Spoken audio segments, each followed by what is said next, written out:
And we welcome you into yet another edition of the Lion Country Kia Goon and Ironhead Show. Chris Buganati filling in for the Dear Goon on this Thursday as he heads out for a week plus here out of the area. He's going to, at least next Tuesday, Goon's going to be joining from the road, but he was actually packing up this afternoon. So I got the last minute call from the bullpen. As always, we appreciate your willingness to be called in from the bullpen for the big show. Our thanks, as always, as well to Quaker Steak and Lube as I continue to chow down here as we begin the program. Went with the old chicken tenders, the Arizona Ranch, and blue cheese meal for today's entree.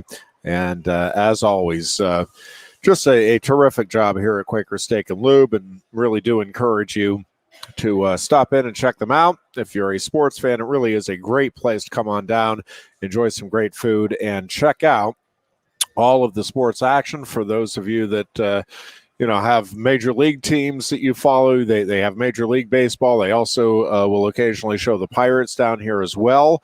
They also have NBA Don't and hold that NHL against playoff them. action.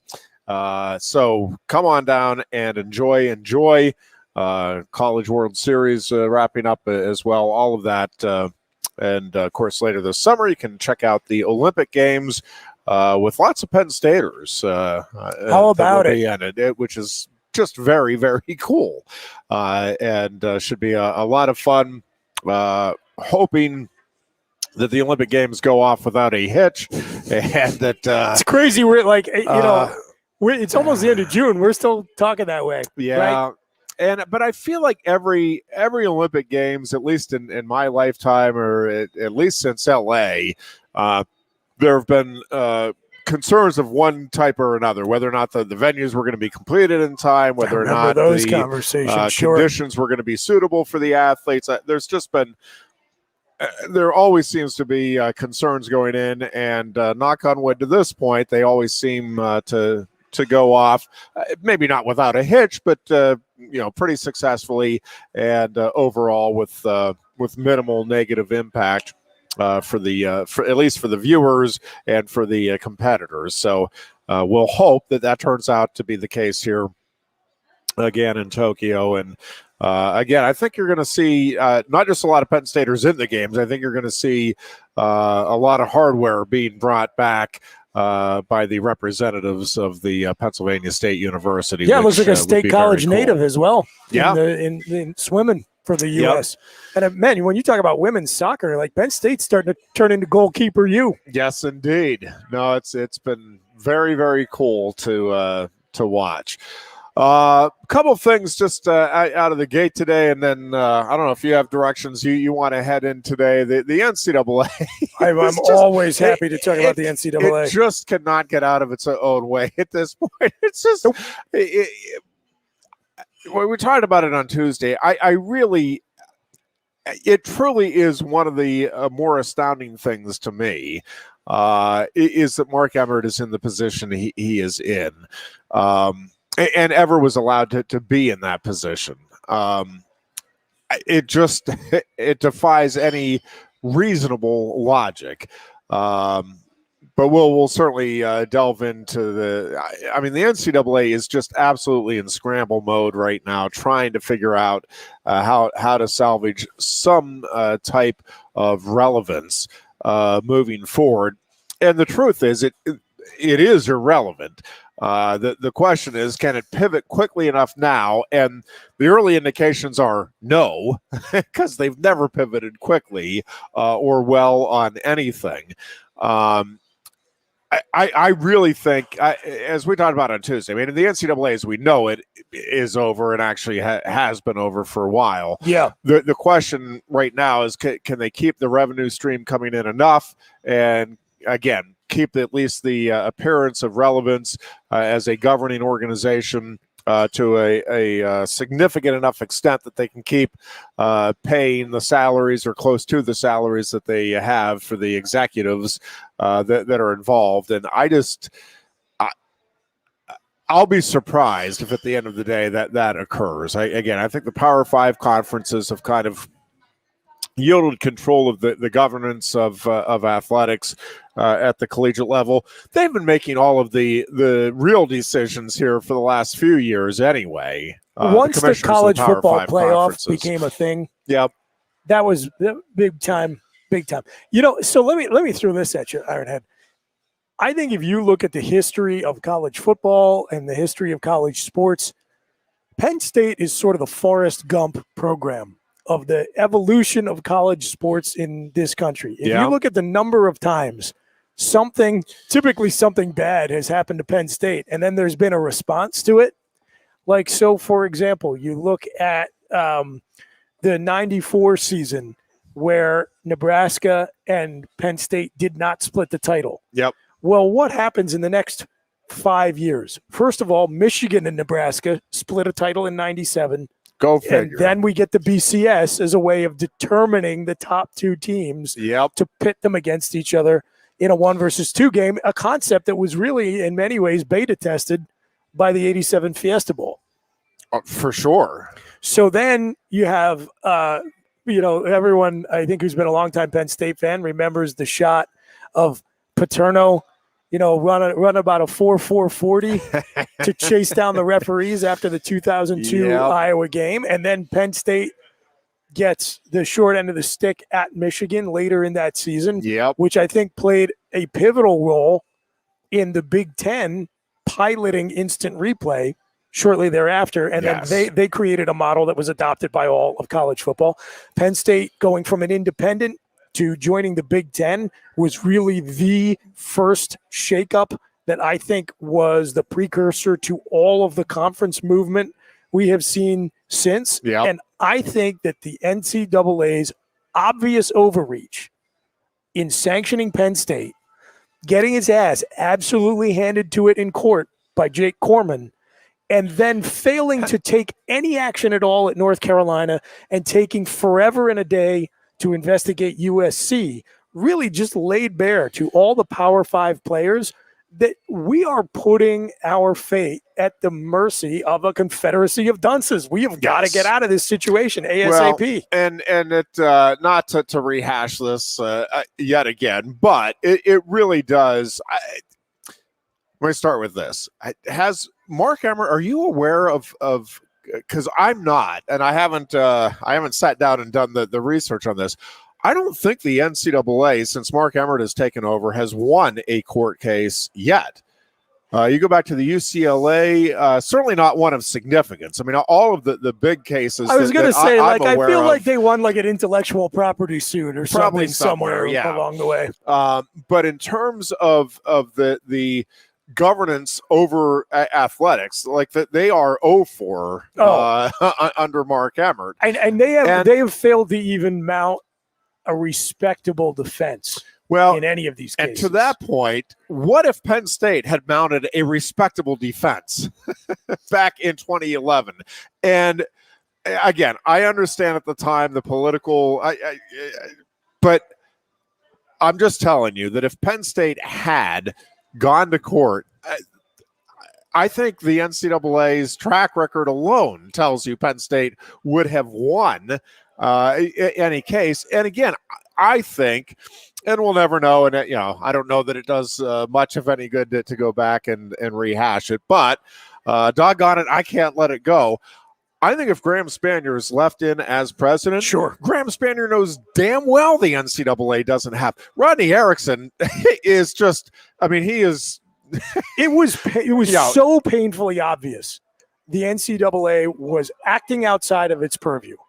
And can you imagine like a more feckless, unimposing intellectual dullard than Mark Emmert? I mean, that guy is a genuine moron. Remember him asking Franco Harris that one time if he was on any of the teams that got their wins taken away? I'm like, Mark, the guy won 4 Super Bowls in the 1970s. Like, what the hell are you talking about? Like, how do you not know who Franco Harris is? So, like, this is not somebody who should intimidate anyone. No one should get pushed around by Mark Emmert, and yet Rodney Erickson, God love him, got rolled. And listen, I have tried to be understanding and compassionate. Again, I don't want to spend the whole time relitigating this, but it really bothered me at the time when the fate of this community was on the line. If Bill O'Brien and Craig Fitzgerald and Mike Mouty and Michael Zordich and Matt McGloin and Jordan Hill and all of those guys, if they are not who they are, this whole thing could have gotten flushed right down the toilet. The university, the town, it could have been an extinction level event, that consent decree. And with the weight of all of that sitting on his shoulders, Erickson signed a document that to this day, Ironhead, I am pretty sure by the letter of the law when it comes to the university's governing documents, he didn't even have the authority to execute unilaterally without at least getting the board to review it. Well, and my feeling is if I'm sitting in that room, and again, it's easy for me to say, so I am trying to be understanding, but I've got to think, especially looking at Mark, I like my opponent is Mark Emmert. Well, for that's God's what I'm sakes. saying. I'm like, Mark, I am not going to sign this. Our charter says I need our board to authorize me to sign it. And if your position is sign it now or you get the death penalty, then I guess we'll see you in court. Call his bluff. And it's Graham Mark Spanier Emmert, for would have, Christ's right? sake. Well, actually, and I don't even think Mark Emmert, I mean, that was the whole thing. Mark Emmert would never have tried to push the Graham around. There's no NCAA question. and the ruling portion of the Board of Trustees at the time set it up so that they had that opportunity. But without that, again, if Graham Spanier's in there and obviously knows everything that went down and didn't go down in this case, again, I don't even think he needs to call their bluff because I don't think they're making the threat to Graham Spanier because they know damn well that's going nowhere. But if they were willing to try that again, just no doubt in my mind, Graham's going to be like, well, yeah, you have absolutely no standing here, and I suspect Spanier and I don't expect either he or Curley to Tim Curley to ever come out and talk about this, but they both know they're dealing with a moron here in Mark Emmert. And again, if they're both in their positions, those sanctions never occur against Penn State. I mean, I'm just so part of the perfect storm that led to a disastrous situation for just about everybody involved. Well, and you guys were talking about this on Tuesday's show, and I said to you after the program was over, I have a very strong suspicion that Mark Emmert being Frito Corleone is a feature, not a bug, of his presidency of the NCAA. I think he is there specifically to credibly manage the decline and death of that organization and to serve two purposes. To be a body that can be pushed onto a live grenade, should it be necessary, and to basically not push back whenever the true power players in college sports decide that the NCAA's usefulness is at an end. Yeah. Now, whether he's in on that or whether he's just blissfully ignorant, either way, the $4 million check cashes every year. So what does he care? Yeah, no, exactly right. And that's, at the end of the day, if it does in fact implode today, those involved at those higher levels they're set for life. Money's green, man. He doesn't care. Sure. Couple of other things. I still have not watched a second of live NBA playoff action. I will say, if there is a player, I wish I could say that. If there is a player that is going to get me to start watching it, it is Trae Young. Yep. And I mean, the dude, that little shimmy, and again, I'm watching the highlights, so I'm aware of what's going on and what's happening. But that little shimmy three, a couple of things about it. One is, and again, I don't watch the NBA. I am certainly not a basketball aficionado, but I would think, just as a layman from the outside looking in, if I'm the Milwaukee Bucks, I'm thinking, hey, maybe let's just at least keep an eye on this Trae Young fellow. Just a thought. and not give him 10 seconds by himself. Yeah. To sit there and line up a 3-point shot. You've got to treat him like he's Steph Curry in his prime now, it's because that's how he's playing. Yeah, but they don't. I mean, at least in game one, I mean, there was, from the highlights I watched, I don't know if there were points of the game where the Bucks actually had somebody in his face, but the highlights I saw, I mean, Young was by himself time and time again with wide open looks at the basket. And again, a very tough loss if you're a Bucks fan, I think, to take, because it felt like that's one Milwaukee should have won. I mean, kind of makes the Sixers fans feel a tad bit better, a little bit, to be honest with you. And listen, it's very difficult for me right now, Ironhead, to emotionally separate myself from what Trae Young just did to the 76ers. Yeah. But if I'm being honest, many of those wounds were self-inflicted. Yeah. When it came to Philly's case, and if I'm just putting myself in the shoes of a casual fan, totally. Yeah. I mean, Trae Young, like I just compared him to Steph Curry, is built to succeed in the modern NBA. One thing I will say that has gotten totally out of hand to the point where it is making the sport harder to watch for the people who like it is this, and Trae Young does this a lot, but James Harden is absolutely infamous for it. Yep. He's basically throwing your body into the defender and drawing a foul on the defender. And the NBA did just come out and say that they're going to institute some new rules to get rid of it, which is good. I thought, like, look, if I'm being, and I love the NBA. I've watched the NBA since I was a little kid. I have always thought there was a lot of suspect officiating in the NBA. Like Bill Simmons had the best line. He's a huge NBA fan, whatever you think of him. Best line when the Tim Donaghy scandal broke. He goes, it's indicative of your league having a problem when everyone hears the news that a ref was found to be fixing games. Yeah. And your first thought isn't, oh my God, I can't believe it. It's like, I wonder which one of them got caught. Right. And so I have always viewed the NBA's officiating as like one standard deviation away from pro wrestling. Yeah. Right. Like they just don't get quite to the point where, like, in the closing minutes of that game 7, Dr. J comes down and distracts the referee while Joel Embiid hits Trae Young with a steel chair. It's just like right on the line. Yeah, but they've been straight down the line and very good at calling, like, the double dribbles or the travels. I mean, traveling, part, it's called all the time. Certainly cleaned all that the time. Years ago, my wife was watching an NBA game with me. She's not a big pro basketball fan. And she said, I don't understand what a foul is. Like, can you explain it to me? I said, yes, very simply. I was like, when you see a player drive to the basket and actually, to try to score by going to the basket. And she said, yeah. I was like, if you recognize the name of that player, then that's a foul.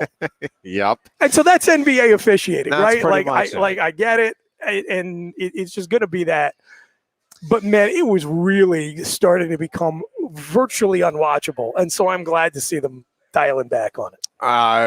Yeah. I don't know. Like I said, I'm talking out of turn because I really do not watch it at all. I check out the highlights and I'm aware of who's winning and losing series, and that is about the extent of it. I may check out a little bit of the NBA Finals, or I may not. We'll see once we get there. I just I don't know. For a wide variety of reasons, I think that it's just not at the professional level. It's just not a sport that really has any interest at all for me anymore. Well, let me ask you a broader philosophical question, which is based in the NBA, but can tie just as well to the expansion to a 12-team playoff in college football. I saw a story yesterday on somebody's Twitter feed. I retweeted you. I'm sorry, I can't remember who it was. But the NBA's market share, TV market share, is up tremendously during these playoffs, which is interesting because they have run counter to the NBA's traditional approach, which is very star-driven, very dynasty brand-driven. But LeBron and the Lakers were out in round 1. Yep. The average fan doesn't know Trae Young, or frankly, like Joel Embiid, Ben Simmons. They don't know, Yeah, maybe they know kind of who Antetokounmpo is. I can't even say his name right. Yeah. The guys in Phoenix is a very young team other than Chris Paul. Yeah. But the interest is up. And I think that speaks to what, as fans, as casual fans, we are more interested in seeing these days. Do we gravitate more to individual greatness that we can rely on? Or has it gotten to the point where, again, we're just saturated with coverage of Tom Brady and LeBron James to such an extent? Now, I get like Brady in Tampa, that's a new twist on an old theme. Brady in New England had long since gotten played out. People were sick of it. People are tired of LeBron James in the finals. They're certainly tired of the Lakers. So you put those two things together, and it's just like, guys, how many more times are we going to do this? So this is just something new. It's different. It is engaging regional markets that have not had a stake in the NBA ever, frankly. I mean, when was the last time ever in their lives Clippers fans, if such a thing actually exists, had anything to cheer about, right? The Phoenix Suns haven't been relevant since on the championship stage since the mid-90s. So I don't know, man. I'm just curious, what do you think overall is what you prefer? Because I do think it is relevant to the playoff discussion. Well, right? So here's, I think it depends, right? So I think part of the appeal that this year, I agree with you, is, hey, there's some new teams for the last however many years, rightfully or wrongfully. And again, it wasn't always, Golden State wasn't always winning titles. It felt like it, but it did feel like at the beginning of the season, right? Well, okay, you have all of those guys. If they stay healthy, they're going to win it. Ridiculous. Year, that team adding Kevin Durant was absurd. Yeah, so ridiculous. Now, I think there was some intrigue, like the first Golden State championship, right? Awesome. Everybody's like, well, no, we haven't really seen this before. This is cool. New franchise, different style of basketball, likable players. Coming in, it's like, okay, well, now this is a little much. Now I want to see something else.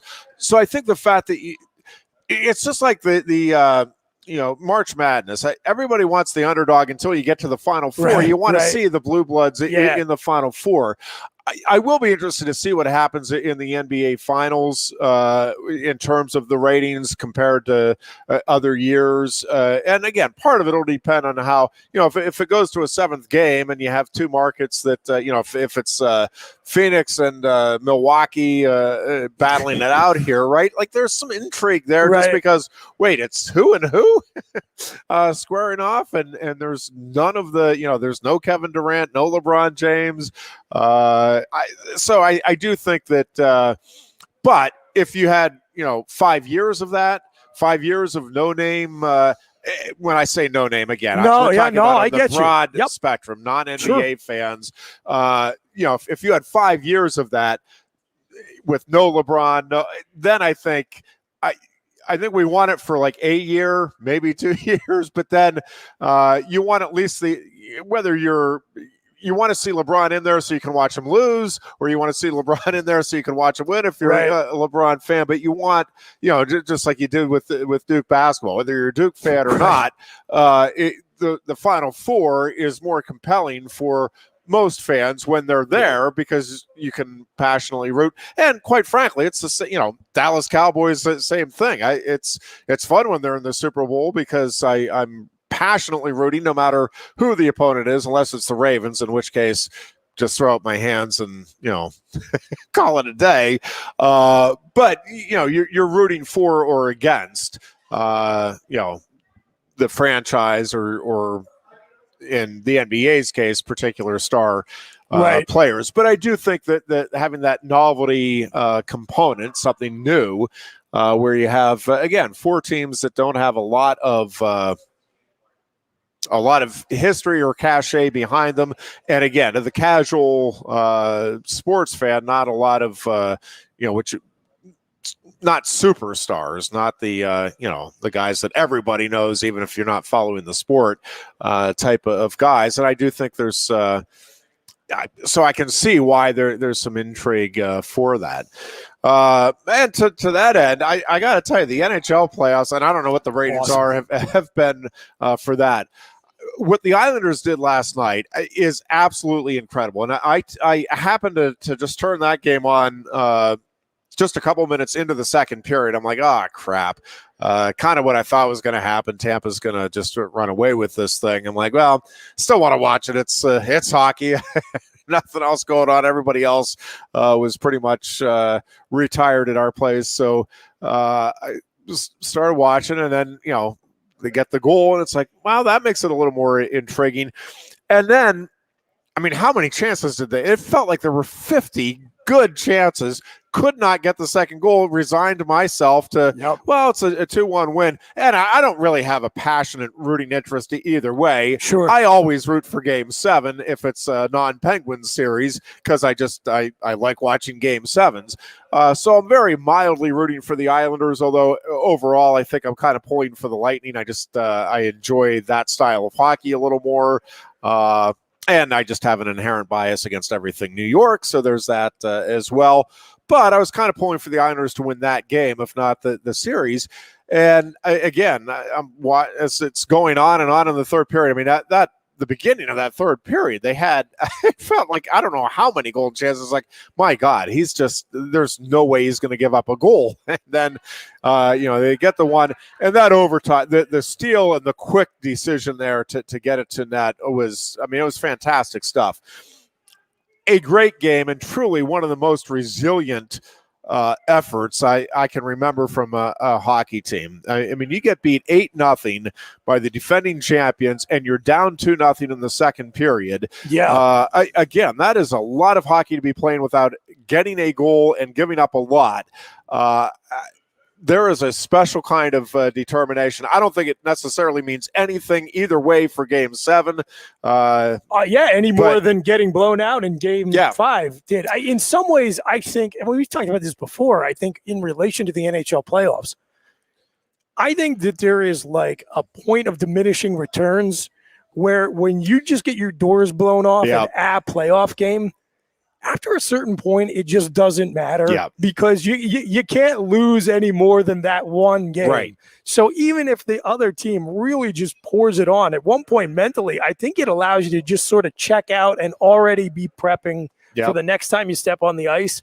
And, we always sing the playoffs justifiably sing the praises of the NHL playoffs. Yep. To me, a huge part of that is ultimately how little home ice matters, how little game-to-game matters, how little where you're seated matters. I mean, part of what makes this super compelling is what the Islanders and Montreal are doing over on the other side.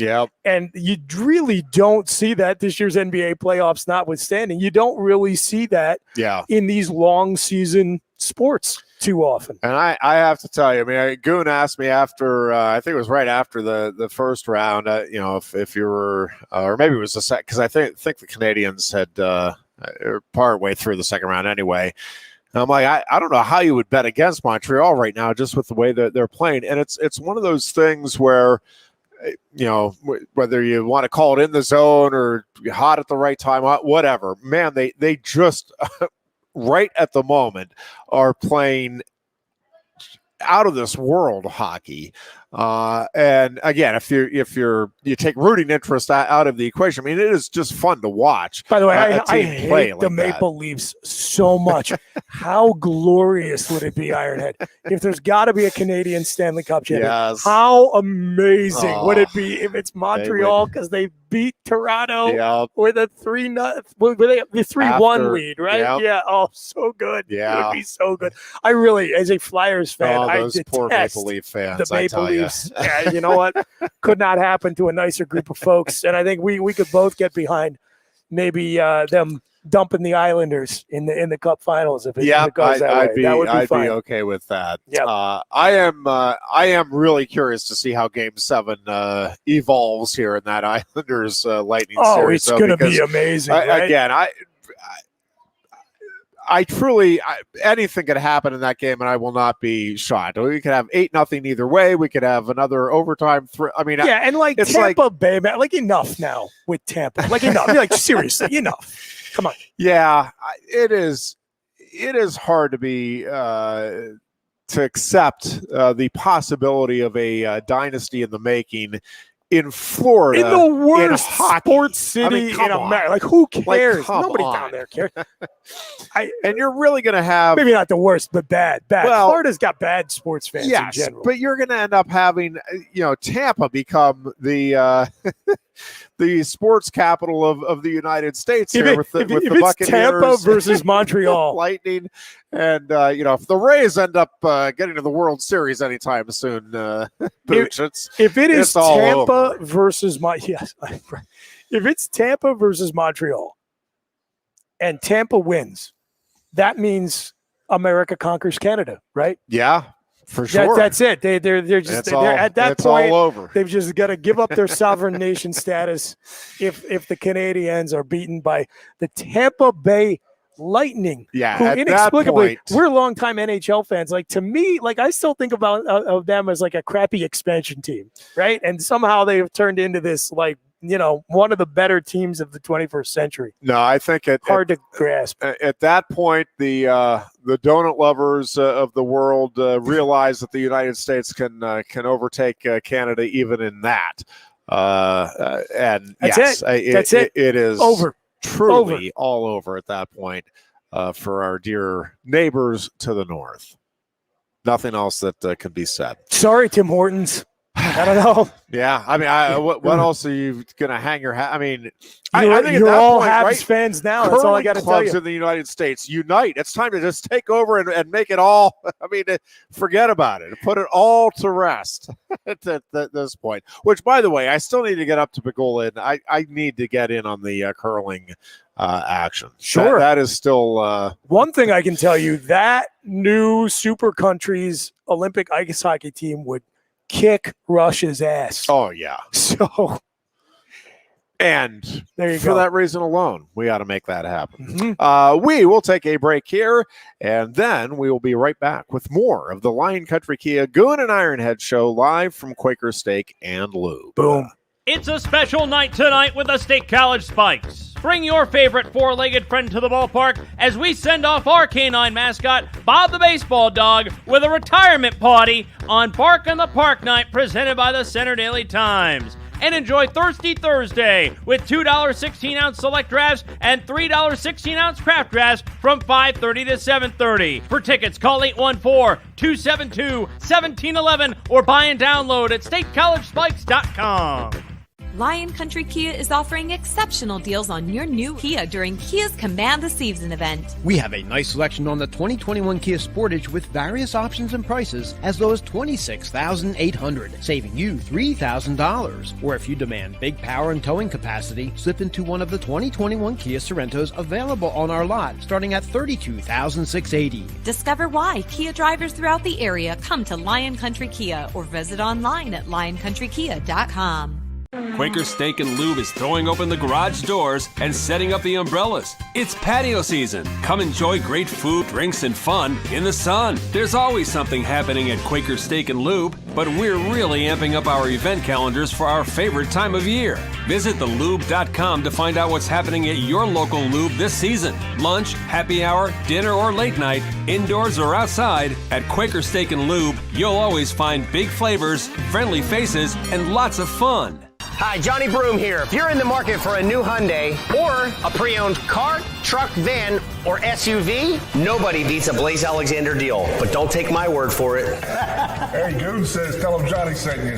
Hey, tell him Johnny sent ya. Tell him Johnny sent you. Wait, tell him Juan or tell him Johnny sent you? Tell him Johnny sent you. Here at Bill Pickles Tap Room, we say, tell him Johnny sent you. And remember,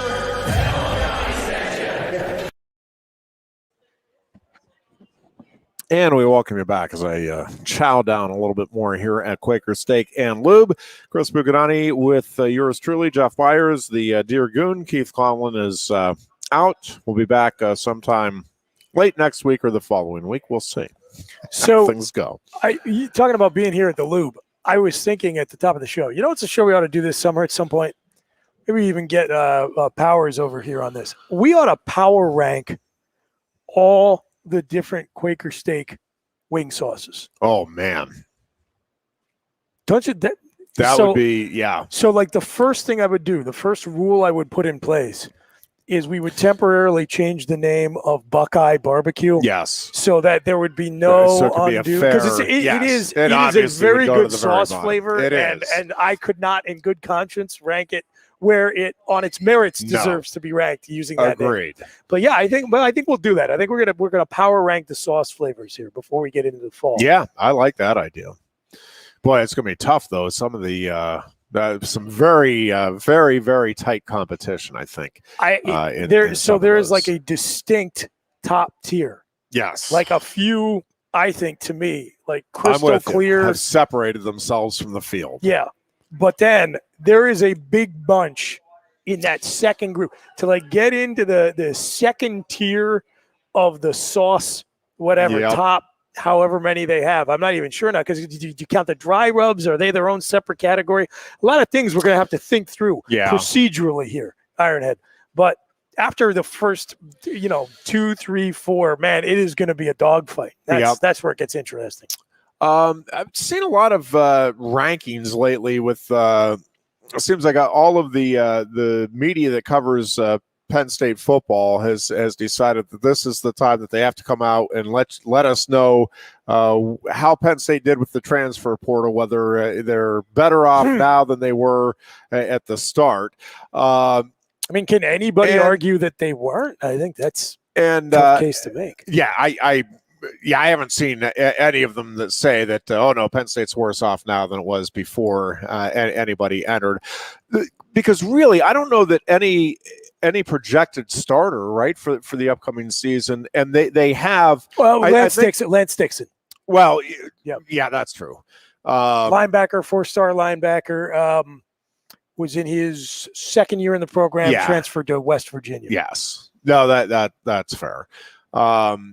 But I think they have 3 guys that are at least going to be content. Well, 2 that are going to be starters, and really 2 others that are probably going to be at least getting close to starting playing time, if not the actual starters when it's said and done. Overall, though, where I want to go with it is just how much moving forward this is going to be part of the summer process, right? Because we always evaluate. I mean, everybody always evaluates at half the time. And we're saying now, I mean, I'm saying, it's a clear win, and I think everybody is. The Penn State is better off right now with the transfers. I think it's, do I have the numbers right? 7 guys that have come in and 8 that the Nittany Lions lost. But when you look at the caliber of guys coming in versus caliber of guys lost, I'm talking athletic caliber before anybody. He's a really good kid. We're just talking about on-field performance here, kids. So the name people. First of all, Ironhead, I am relatively confident the average fan, casual fan, doesn't know any of those names. And again, Dixon is the guy who would have been a contributor this year, almost certainly. But after that, in terms of the impact they were going to have on this year's team, they were all outside shots. Nobody's even heard of most of these guys who have transferred, unless you're a diehard. Yeah. And I think moving forward, though, this is going to be part of evaluating coaches each year, right? Because it used to always be, right? It's just number 1, it's on-field performance, and a very close number 2 is it's the recruiting class or classes, most recent classes that you're bringing in. But now, I mean, that third component is pretty significant, because obviously if you lose, you have a great recruiting class, but you lose 5 starters from one team and you replace them with, 3 guys that are also Rams, well, you lose, gang. So that, this ever-evolving world of college athletics, and I know, you, Goon, and I were talking a good bit on Tuesday, both on and off air, about the what this is going to look like moving forward. And the fact is, and Mark Emmert is basically admitting this, but nobody has any idea right now really what we're looking at in terms of 5 years from now. How does this play out? Like who is, to Goon's ongoing question is, how does this get managed? Is it just everybody for themselves? Or is the university allowed to at least provide some governance / guidance for the student athletes and have a system set up? But even if that is what's done, right, then how do you have the oversight? Because every university, potentially every conference and then every university is going to do things a little differently. Well, you can't have them doing things significantly differently if you are to have a fair quote unquote, and that's another thing, to Goon's point, he was looking for the $3,000 payment or stipend for everybody. And yeah, that's equal. I would argue that is not fair, that a backup fencer is getting the exact same amount as the star quarterback. Right. That's equal. Yep. No question about that. But one is bringing in, potentially hundreds of thousands of dollars, well, millions of dollars over the course of a career to the university, while the other is costing the university that and then some.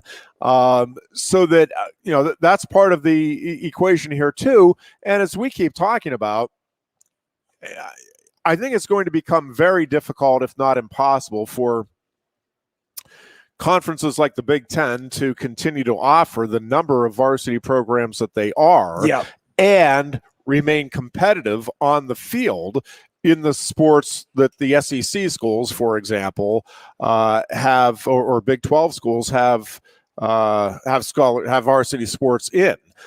Because again, if you're funding and paying, it's already difficult for the Big Ten, right? For those schools. I mean, sure. As it stands now, but if you start adding on the costs that we're talking about, and if it is determined that, it just needs to be an across the board for all student athletes of these varsity sports, again, you're talking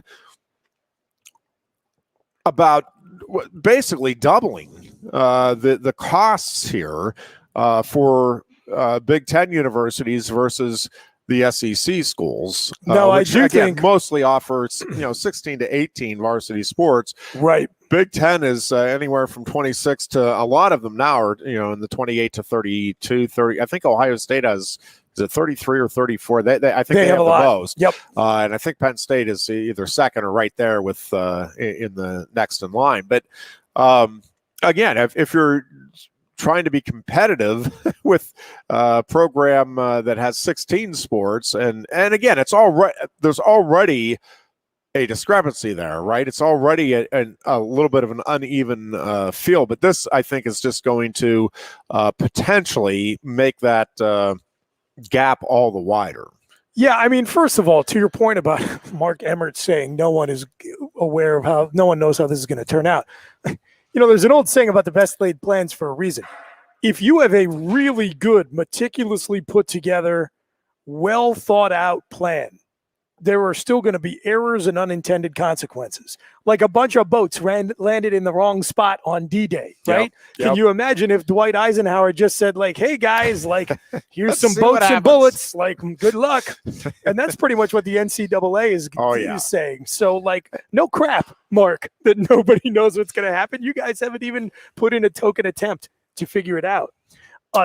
Which, by the way, how is that possible, too? To go back to my ongoing point about his leadership, what else have they been doing? They haven't been losing court cases, man.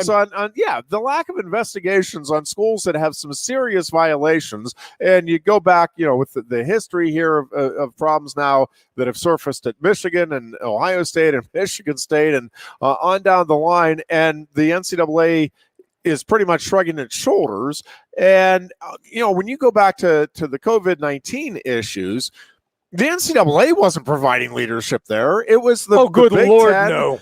commissioners, the Pac-12 commissioners. I mean, and the individual schools that were providing leadership. To the this NCAA day did zero on that end. So why hasn't the NCAA seen what the landscape is, and you see that it clearly is changing? You can feel the tide swinging the way it is. What is it? Why are you not putting together a good, at least a reasonable, comprehensive plan on, okay, this is our suggestion, at least, for how we think this should look moving forward? What do you guys think? Let's kick this around. Nope. It would appear that this just completely caught them off guard. Wait, what? They ruled against us again? They want to. No one could have seen this coming. Come on. I got 3:49 p.m. Eastern on Thursday, the 24th of June, and to this minute, Ironhead, programs still don't really understand how the COVID scholarship extensions are going to work going forward when it comes to roster management. It's like they didn't even think about it. It's like, you can let everybody stay, but it's like, okay, great, guys, but you still cap the number of scholarship athletes we can have. It's like, yeah, great point. Yep. And that's their MO. Right. Yeah. Everybody knew they were going to lose this court case. Like this stuff, name, image, like this, all of it. Like, it's not a secret. Like, you could have 10 functioning brain cells and you would have seen this coming down the pike, which leads me to believe. And if you have any doubt about that, it was a 9-0 vote. Right. Stephen Breyer and Clarence Thomas both saw this the same way, kids. Has there been anything in the last 24 months? Maybe I don't know, maybe COVID lockdowns. Other than that there has been more vicious partisan political rhetoric over than the Supreme Court, and somehow every one of them way. I just, God bless the NCAA, bringing America together in times of strife. But that is a huge concern, and I think, Ed, that when you get to the discussion that you and Goon were having on Tuesday about equitable versus proportionate to the money you're bringing in. Yeah. I look, to some extent, whether you have to think a couple layers deep, but there already is a sort of unequal equality or unequal distribution happening right now in terms of the players on the football and men's basketball team getting the same scholarship that the fencers are. And, on top of all of that scholarship, as well, the facilities, travel budget, uniforms, coaching staff is all being paid for by football and basketball. Yep. And so I think we talked about this on the podcast a little bit on our last episode. And Mike, the mailman, raised a very good point close to your heart about the Stanford wrestling program and all the sports that Stanford was cutting. And I said to Mike, I was like, that's a perfect example of what is going to happen here very quickly. There's not a single person in the US of A who thought about, to say nothing of the Stanford wrestling program, any of those other Olympic sports downstream that got cut, until they had an opportunity to get angry about it when they found out, Stanford's cutting this team I have never thought about once in my entire life. I'm angry. Yep. That's going to happen every time a sport gets cut, especially if it's a women's sport. Look at how the NCAA got shamed over the weight training facilities at March Madness this year, right? So those things are going to come down the pike, and the reason why it's going to hit everyone like a ton of bricks is because the NCAA, surprise, surprise, will not be prepared for it, and the fans have never thought about it. Now, this is never going to happen, Ironhead, but in an ideal world, what I said on the pod is all of us who have any kind of a stake in college sports and what's going to happen to it, we need to be thinking and talking now about what is college sports exactly, and what do we care about, and what do we want it to be? Because you understand better than most, because of how close you are to the wrestling team and how closely you've covered Penn State athletics for so long, exactly how the nuts and bolts of the economy of college sports works, and how much of the revenue that comes in from the big ticket sports that Kavanaugh wrote about in his opinion ends up getting redistributed down the food chain to, especially at places like Ohio State, Stanford, UCLA, Penn State, Michigan, any of the diversity of competitive opportunity schools, most of that money gets spent. And so, like, people need to understand that when you are talking about paying directly the revenue sport athletes, which I am not in principle opposed to somehow, you're not taking that money out of Mark Emmert's pockets. Right. You are taking it away from the Olympic sports that people got all up in arms about when Stanford cut them. And look, Stanford's a terrible example because they've got a $28 billion endowment or whatever it is. But that is, and here's what I at the moment, whatever it is now, 4:52 or whatever, or 3:52 on this Thursday, the 24th of June, 2021, and I could change my mind again in 10 minutes. But what I think is going to happen at the moment is that like the Power 5 schools, the football and basketball will remain, men's basketball and football will remain the institutions that they are. Sure. The mainstays of those athletic programs, and to a large degree, like it or not, of the universities, right? I mean, Penn State is identified by more people than not because of the academics. And again, I'm not arguing whether or not that is the way it should be. I'm telling you the way it is. Penn State football is what even academics across the country would first identify Penn State with. And same, Michigan, USC, right on down. It's your most effective marketing expense every year. Yes, and nothing else even close. So you start with football and basketball, but as Kavanaugh wrote, I mean, Title IX isn't going away. So it's not that you're going to have just football and men's basketball. You're going to have at least women's basketball and at least one other women's sport, probably two other women's sports. Yep. At bare minimum for those that have, D1 football and basketball programs. You're still going to have probably at least those two, and then the three women's sports minimum. And but I think a lot of these programs are going to go to 7 or 8 varsity programs, maybe one other men's sport, and then 3 or 4 women's sports. And then what I think is going to happen is you're going to have very regional, like the Big Ten wrestling schools will remain. And it's going to be, I've had this discussion with Randy Jeffson. It's been a number of years now, and Mark Pavlik. And those are two sports that are just hanging on by a thread right now in terms of the number of schools that provide Division I varsity opportunities. Yeah, as evidenced by the fact that there's not a Big Ten conference for men's volleyball, for example. Correct. Yeah. But what has happened in those sports, and in gymnastics especially, probably volleyball too, but so there's only, I don't even know what it is, 28 or 30 men's gymnastics programs, and if it may even be fewer than that now, but somewhere in that 30 neighborhood. Let's just, for the sake of the discussion, say it's 30.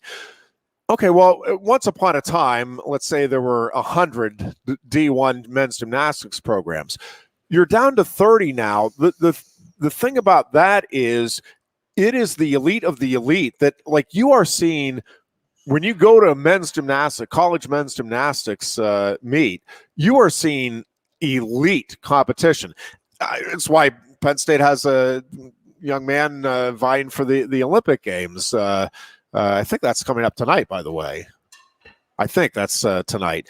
But so you are really just dealing with the highest level kids coming out of gymnastics. I mean, out of high school, but not really high school, the club programs, but high school age and level. You're only taking the elite. And I think that's what you're going to see with a sport like wrestling. Penn State's still going to have wrestling, I think, varsity level. Iowa, Oklahoma State.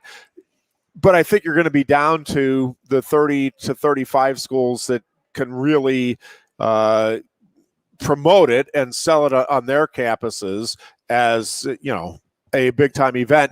And again, I think the elite of the elite will still be there, but you're not going to have the guys that were, fifth place finishers at the state tournaments now getting a scholarship. So on one hand, you could make the argument that for the varsity sports, and again, wrestling will be big in the areas that it's big now. Lacrosse will be big in the areas it's big now. One of the things that's, I think, going to be disappointing about this is it's going to be very difficult, next to impossible, to be able to expand within any sports athletic department opportunities for, I think they're just going to shrink across the board.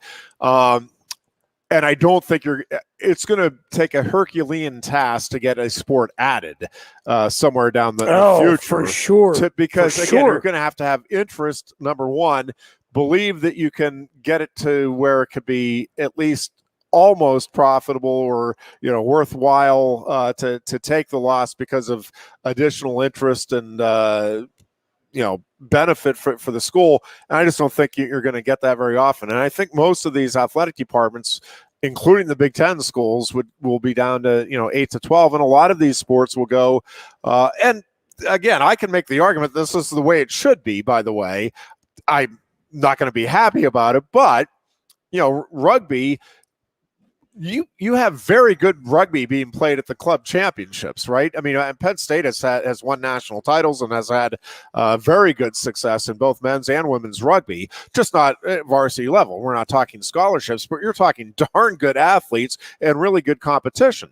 Well, for most of these sports, I think, again, whether we're talking 5 years or 10 years down the road, I think this is the path we're heading down, is that it's going to be, again, just like the Penn State Icers were. I mean, it's going to be a high level. Yep. You're going to have some athletes that are phenomenal, but you're not going to have what you have now in terms of scholarship opportunities for these kids. And again, it depends on how you look at it. You can look at it as, well, no, that's going to get us back to what college sports should be. Or you can look at it as, man, look at the number of opportunities we are taking away from young people to get a college education and to be able to afford it and open up other avenues down the road for themselves. So we'll continue to kick it around, but it is going to be a fascinating next year or two to see how this all evolves. Well, for that matter, this next month or two is going to be fascinating to see how it evolves on the college athletics front. Go on YouTube and watch some old Penn State games on there, because college football and college sports, as you knew it, 100% serious here, is not dying. It's not going away. It's gone. Yeah. You'll never see it again. It is never coming back.